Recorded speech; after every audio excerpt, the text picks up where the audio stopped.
बिजनौर के वासियों को यही आह्वान करने के लिए आया हूं कि लोकसभा चुनाव 2019 जैसी शुरुआत आपके द्वारा यहां से प्रारंभ होगी, उत्तर प्रदेश की सभी 80 सीटों पर उसके परिणाम आएंगे। और इसलिए मेरा आप सबसे विनम्र आग्रह होगा कि अगर आप प्रदेश में विकास के पक्षधर हैं, प्रदेश में सुरक्षा और शांति के पक्षधर हैं, अगर आप चाहते हैं कि प्रदेश से परिवारवादी, जातिवादी तुष्टीकरण की राजनीति सदैव के लिए समाप्त हो, तो मुझे लगता है हर शांति और सौहार्द, विकास और सुरक्षा का पक्षधर हर व्यक्ति, उसकी पहली पसंद भारतीय जनता पार्टी बनेगी। और इसलिए भारतीय जनता पार्टी के पक्ष में आप सबसे अपील करने के लिए हम सब आज यहां पर उपस्थित हुए हैं। भाइयों बहनों, भारतीय जनता पार्टी आपने मोदी जी के नेतृत्व की भारतीय जनता पार्टी सरकार के 5 वर्ष के कार्यकाल को देखा होगा। 5 वर्ष के कार्यकाल जिसमें हर गरीब को आवास की गारंटी, जिसमें हर गरीब को शौचालय, एक शौचालय उपलब्ध कराने की गारंटी, जिसमें हर गरीब के घर में रसोई गैस का चूल्हा हो या फिर विद्युत का कनेक्शन उपलब्ध कराने का निःशुल्क व्यवस्था, इसकी गारंटी, हर लघु और सीमांत किसान को सालाना 6,000 रुपए देने की गारंटी। और मैं बधाई दूंगा उत्तर प्रदेश के 2 करोड़ 14 लाख किसानों को, जिन्हें पहली किस्त के बाद दूसरी किस्त का पैसा भी मिल चुका होगा। इस दृष्टि से मैं आप सबको बधाई देता हूं। जिन किसान भाइयों को प्रधानमंत्री किसान सम्मान निधि का पैसा मिल गया है, साथ ही साथ आयुष्मान भारत के अंदर हर गरीब को 5 लाख रुपए सालाना स्वास्थ्य बीमा का कवर देने की व्यवस्था अगर ये किसी ने किया है, भारतीय जनता पार्टी की श्री नरेंद्र मोदी जी के नेतृत्व की सरकार ने किया है। भाइयों बहनों, जो कार्य कभी नहीं हुआ, जो कांग्रेस, सपा, बसपा के लिए नामुमकिन था, आज भारतीय जनता पार्टी की सरकार में वह मुमकिन हुआ है। क्योंकि मोदी है तो, क्योंकि मोदी है तो, क्योंकि मोदी है तो। और ये मुमकिन को मोदी ने मुमकिन इसलिए बनाया क्योंकि पिछली सरकारों के मन में गरीब के लिए, किसान के लिए, नौजवान के लिए, महिलाओं के लिए कोई सम्मान नहीं था। इन्होंने फिरके में बांट करके सामाजिक ताने बाने को छिन्न भिन्न करके रख दिया था। कहीं परिवार के नाम पर, कहीं जाति के नाम पर, कहीं क्षेत्र के नाम पर, कहीं भाषा के नाम पर, कहीं किसी अन्य बात के आधार पर बांट करके सामाजिक व्यवस्था को ध्वस्त करने का कार्य कांग्रेस, सपा, बसपा की सरकारों ने किया। और इसलिए भाइयों बहनों, यही कारण था कि विकास गरीब तक नहीं पहुंच पाता था। आखिर 55 वर्षों तक कांग्रेस ने देश के अंदर शासन किया। उत्तर प्रदेश में भी एक लंबे समय तक कांग्रेस की सरकारें थी। उस दौरान भी ये मकान मिल सकते थे, उस दौरान भी शौचालय गरीबों को मिल सकते थे, उस दौरान किसानों की उपज को खरीदा जा सकता था, उस दौरान गन्ना किसानों का समय पर भुगतान हो सकता था, उस दौरान भी हर बहन बेटी के साथ साथ हर व्यापारी और नागरिक को सुरक्षा की गारंटी दी जा सकती थी। लेकिन विकास और सुरक्षा इनके एजेंडे में कभी नहीं था। यहां तो परिवार को भरो, और इनका तो एक ही नारा था कि मेरा वैभव अमर रहे मां, तुम दिन 4 रहो न रहो। यह कांग्रेस, सपा, बसपा के लोग सदैव कहते थे। ये तो भारतीय जनता पार्टी है जो कहती है कि तेरा वैभव अमर रहे मां, हम दिन 4 रहे न रहे। और ये इसलिए भी आवश्यक है भाइयों बहनों, ये बिजनौर की धरती है और बिजनौर हमेशा साहस करता है बोलने का। याद करना, बिजनौर विदुर कुटी के नाम से भी जाना जाता है। ये बगल में ही हस्तिनापुर है और हस्तिनापुर के नरेश धृतराष्ट्र का जो सबसे विश्वसनीय मंत्री था वह महाराज विदुर थे। और विदुर चीर हरण के दृश्य पर विदुर अकेले थे जिन्होंने खुल करके मुखर विरोध किया था। जब द्रौपदी पूछ रही थी कि चीर हरण का दोषी कौन, तो सभी लोग मौन थे। अकेले महाराज विदुर बोले थे कि तिहाई दोषी अपराधियों का, तिहाई दोषी सहयोगियों का और तिहाई दोषी मूक दर्शकों का।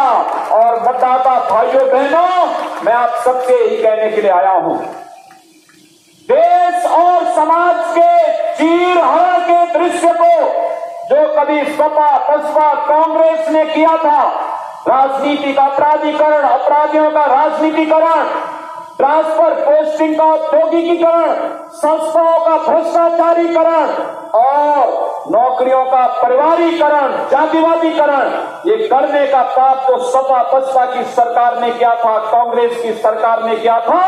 आज भारतीय जनता पार्टी ने उससे उभार करके कहा कि चीर हरण हम नहीं होने देंगे। आप देखे होंगे सपा की सरकार थी, बसपा की सरकार थी, कांग्रेस की सरकार थी। कांग्रेस की सरकार के समय रोज दंगे होते थे। सपा की सरकार में रोज दंगे होते थे। दंगाइयों को मुख्यमंत्री अपने आवास पे बुला करके सम्मानित करता था। और बहन जी तो कहना क्या, बहन जी ने तो बड़ा कमाल किया। सभी टिकट ऐसे बांटे कि एक बार पुनः तय है कि 2019 का चुनाव भी 2014 की तर्ज पर बहुजन समाजवादी पार्टी एक नया अंडा लेकर के ही आएगी। खाता नहीं खुलने वाला। भाइयों बहनों, इन लोगों के कारण, इन लोगों के भ्रष्टाचार के कारण जो स्थितियां पैदा हुई हैं, उन स्थितियों के लिए आपको आगाह करने के लिए आए हैं। जब एक गरीब के हक को कोई भ्रष्ट सरकार, बेईमान राजनेता जब खा जाता है, वे किसी चीर हरण से कम नहीं होता है। एक जब भ्रष्ट सरकार हमारी सुरक्षा के साथ खिलवाड़ करती है, वो चीर हरण से कम नहीं होता है। एक सरकार जब अपने ही नागरिकों को जाति, क्षेत्र, मत और मजहब के आधार पर बांटती है, वह चीर हरण से कम नहीं होता है। और सपा बसपा और कांग्रेस ने चीर हरण का दृश्य हम सबके सामने प्रस्तुत किया था। और इसीलिए मैं आपसे कहने के लिए आया हूं, इस चीर हरण के दृश्य में आप 2014 में मौन नहीं थे, आप उसके साथ सहभागी भी नहीं थे और अब उसके दोषी भी नहीं थे, तो आपने कुंवर भारतेंदु सिंह जी को भारतीय जनता पार्टी के प्रत्याशी के रूप में चुनाव जिता करके भेजा और मोदी जी प्रधानमंत्री बने। भाइयों बहनों, मोदी जी प्रधानमंत्री इसलिए बने क्योंकि कुंवर भारतेंदु सिंह जी सांसद बने। और अगर 80 की 80 लोकसभा सीटों पर भारतीय जनता पार्टी का कमल खिलाएगा, तो याद रखना, ये 80 की 80 लोकसभा सीटों पर भारतीय जनता पार्टी का कमल देश के अंदर विकास, सुशासन और सुरक्षा का जो माहौल मोदी जी ने बनाया है दिग परिश्रम से, यह माहौल एक बार जन आकांक्षाओं की पूर्ति का कारण बनेगा। उन जन आकांक्षाओं की पूर्ति के लिए भारतीय जनता पार्टी का चुना जाना महत्वपूर्ण है और इसीलिए हम अपील करने के लिए आए हैं। भाइयों बहनों, सरकारें आपने देखी होंगी, कांग्रेस सचमुच मैं राहुल जी को धन्यवाद देता हूं कि बापू के सपने को साकार कर रहे हैं। बापू ने 1947 में कहा था, जब उनसे पूछा गया, कांग्रेस के वरिष्ठ जनों ने पूछा कि देश आजाद हो गया है, अब क्या करना है, बापू ने कहा कि कांग्रेस का काम समाप्त, अब कांग्रेस को विसर्जन कर दो। क्योंकि मानते थे कि कांग्रेस का मतलब अब एक परिवार होने जा रहा है, एक परिवार होने जा रहा है और कांग्रेस को उन्होंने समाप्त करने की बात कही थी। भाइयों बहनों, बापू के सपने को साकार करने के लिए भाई बहन आ चुके हैं और मुझे लगता है कि इन्होंने जो प्रत्याशी दिया है वह प्रत्याशी तो उससे भी और बड़ा माहिर है। भाई बहन का जो प्रत्याशी है यहाँ पर, पिछली बार बहन जी को जीरो में पहुंचा दिया, इस बार भाई बहन को भी जीरो में पहुंचवा देगा, कोई संदेह नहीं होगा।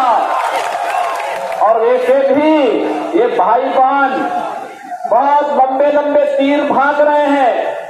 अभी केरल में गए थे, अमेठी से भय खा गए। उन्हें मालूम है कि उत्तर प्रदेश की जनता तय कर चुकी है, न कांग्रेस और न गठबंधन, केवल भारतीय जनता पार्टी का गठबंधन होगा, बाकी किसी को स्वीकार नहीं करेंगे।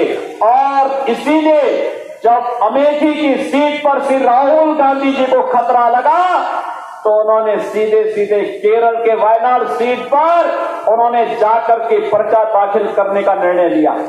आपने देखा होगा उनका पर्चा दाखिले का जश्न। एक भी जगह कांग्रेस का झंडा नहीं था, भारत का तिरंगा भी नहीं था, उसमें हरा हरा झंडा था, चांद सितारे वाला झंडा था। कांग्रेस देश को कहां ले जाना चाहती है? क्या देश के अंदर एक चांद सितारा वाला झंडा लहराएगा क्या? कि भारत का तिरंगा लहराया जाना चाहिए? भाइयों बहनों, भारत के तिरंगे को आज मोदी जी के नेतृत्व में देश और दुनिया के अंदर लहराने का कार्य कोई कर रहा है तो मोदी जी के नेतृत्व की भारतीय जनता पार्टी की सरकार कर रही है। कैसे? आपने देखा होगा पाकिस्तान के बालाकोट में घुस घुस करके आतंकवादियों को कैसे मारा, तो पाकिस्तान की कमर ही टूट गई। पाकिस्तान चिल्ला रहा है। आज भी पाकिस्तान के विदेश मंत्री का बयान आपने पढ़ा होगा, वो घबराया हुआ है, कहता है कि भारत हमला कर देगा। इससे पहले तो पाकिस्तान इतना नहीं घबराया था। पहले तो पाकिस्तान कहता था कि अगर भारत हमला करेगा तो हम भी जवाब देंगे, और आज दुनिया के अंदर, विश्व बिरादरी के अंदर घूम घूम करके कह रहा है भारत हमला कर देगा, भारत तबाह कर देगा, भारत हमें मार डालेगा। चिल्ला रहा है क्योंकि उन्हें मालूम है भारत के अंदर आज से नरेंद्र मोदी जी के नेतृत्व में एक यशस्वी नेतृत्व भारत के पास है, और एक यशस्वी नेतृत्व मोदी जी के नेतृत्व का होने के कारण जहां पूरे देश के अंदर पूरा 130 करोड़ का भारतवासी मोदी जी के नेतृत्व पर गौरव की अनुभूति करता है, वही भाइयों बहनों आपने देखा होगा कि आज हमारे वैज्ञानिकों के परिश्रम के फलस्वरूप भारत अंतरिक्ष की भी एक महाशक्ति बन गया। कैसे भारत ने जमीन से अंतरिक्ष में सैटेलाइट को मार करके अचूक निशाने पर निशाना साध करके एक बार भारत की ताकत का एहसास कराया है, और अंतरिक्ष में भी भारत के तिरंगे को लहराने का कार्य किया है। ये भारत का तिरंगा चाहे वह पाकिस्तान के अंदर हो या फिर अंतरिक्ष में लहराने का कार्य कौन कर रहा है? नरेंद्र मोदी जी के नेतृत्व में भारतीय जनता पार्टी की सरकार कर रही है। ये काम कांग्रेस नहीं कर सकती, सपा बसपा कर ही नहीं सकती। हर व्यक्ति जान रहा है 543 सीटों पर चुनाव हो रहे हैं। 543 में से जो लोग 38 सीट पर चुनाव लड़ रहे हैं, अगर वह प्रधानमंत्री बनने का सपना देख रहे हैं तो मुझे लगता है कि दुनिया के अंदर ऐसे लोगों के लिए दुनिया में, राजनीति में तो कोई जगह होनी नहीं चाहिए जिन्होंने अंकगणित के बारे में भी जानकारी न हो, सामान्य जानकारी भी न हो। कांग्रेस ने केरल के अंदर मुस्लिम लीग के साथ गठबंधन करके और अपनी घोषणा पत्र के माध्यम से साबित करके कि कांग्रेस का हाथ देशद्रोहियों के साथ, कांग्रेस ने बात साबित कर दी है। कांग्रेस को इस देश की सुरक्षा से, देश की 130 करोड़ जनता की सुरक्षा से कोई मतलब नहीं है, कोई मतलब नहीं रहा। और मुझे तो लगता है अगर ये जनता समय रहते कांग्रेस को सबक नहीं सिखाई तो भाइयों बहनों कांग्रेस के नेता, मुझे तो ये भी लगता है कि कहीं राहुल गांधी किसी चुनावी सभा में न घोषणा कर दे कि कश्मीर के पत्थरबाजों को हम भत्ता देंगे। ये भी घोषणा राहुल गांधी कर सकते हैं, कोई भरोसा नहीं। आखिर उन्होंने कहा, अयोध्या गए थे और अयोध्या में देश का कोटि कोटि हिंदू जिस स्थान को राम जन्मभूमि के रूप में मान्यता देता है, हमारी आस्था का प्रतीक है, अयोध्या में रामलला के स्थान को श्रीमती प्रियंका वाड्रा ने जाकर के कहा कि ये तो विवादित जगह है। भाइयों बहनों, इससे बड़ा अपमान देश का और इस देश के बृहत्तर समाज का दूसरा नहीं हो सकता है। जिस तरीके से अपमान करने का कार्य उन्होंने किया, और इसीलिए मैं आप सबसे अपील करने के लिए आया हूं। भारतीय जनता पार्टी आप सबसे अपील करती है कि भारतीय जनता पार्टी ने विकास सुशासन के जिन मुद्दों पर आज आपके साथ कार्य किया है, आप सबसे हमारी अपील होगी, भारतीय जनता पार्टी के विकास सुरक्षा के इन मुद्दों को ध्यान में रख करके भारतीय जनता पार्टी को भारी मतों से चुनाव जिताने के लिए आप कार्य करें। और भारतेंदु सिंह जी को कमल चुनाव चिन्ह पर पड़ने वाला एक एक वोट मोदी जी को पड़ने वाला वोट होगा। भाइयों बहनों, मोदी जी को अगर आप चाहते हैं प्रधानमंत्री बने तो कमल चुनाव चिन्ह पर एक एक वोट आप भारतीय जनता पार्टी को दीजिए। भारतीय जनता पार्टी को पड़ने वाला एक एक वोट मोदी जी को दिया जाने वाला वोट होगा, और मोदी जी को भारी मतों से देश के अंदर जो समर्थन मिल रहा है, बिजनौर उससे चूकने न पाए। इस दृष्टि से आप सबका आह्वान करने के लिए आज हम लोग आए हैं कि भारतीय जनता पार्टी के विकास सुशासन और सुरक्षा के मुद्दे पर भारतीय जनता पार्टी को प्रचंड बहुमत से चुनाव जिताने की अपील आप सबसे करते हुए मैं एक बार पुनः आप सभी बिजनौर वासियों का आह्वान करूंगा। जो गुंडागर्दी यहाँ पर सपा बसपा की सरकार ने कहा, आज तो गुंडागर्दी नहीं होती होगी ना, क्योंकि अपराधियों के लिए तो हमने दो ही रास्ते खोले हैं, या तो जेल जाओ और या राम नाम सत्य है कि यात्रा पे निकल जाओ। उत्तर प्रदेश में दूसरी कोई जगह नहीं होगी। भाइयों बहनों, गन्ना किसानों का अब तक हम 62,000 करोड़ रुपए से अधिक का गन्ना मूल्य का भुगतान कर चुके हैं, और मैं आप सबको आश्वस्त करता हूं, जब तक गन्ना किसानों के खेत में रहेगा कोई चीनी मिल बंद नहीं होगी, और साथ साथ जब तक गन्ना मूल्य का भुगतान नहीं हो जाता है। इस वर्ष हम लोग पिछले 7 वर्षों का गन्ना मूल्य भुगतान करने के बाद इस वर्ष का भी 60% गन्ना मूल्य का भुगतान कर चुके हैं, और जब तक एक एक किसान का गन्ना मूल्य होगा तब तक हम लोग चैन से नहीं बैठेंगे। इस वर्ष का गन्ना मूल्य का भुगतान भी होगा, और बाढ़ से बचाव के लिए हम पहले ही कार्य प्रारंभ कर चुके हैं। गंगा जी की बाढ़ से बिजनौर को बचाएंगे, बिजनौर की सुरक्षा, बिजनौर की समृद्धि और विकास के एक नए उच्च मानदंड पर स्थापित करने के लिए हम बिजनौर को आगे बढ़ाने का कार्य करेंगे। यह भाव भारतीय जनता पार्टी पहले ही आपके बीच रख चुकी है। और इसलिए भाइयों बहनों, आज जब सपा बसपा कांग्रेस जाति और मजहब की राजनीति पर उतर आई हो, तब याद करना, ये मजहबी नारे आपकी सुरक्षा नहीं कर पाएंगे।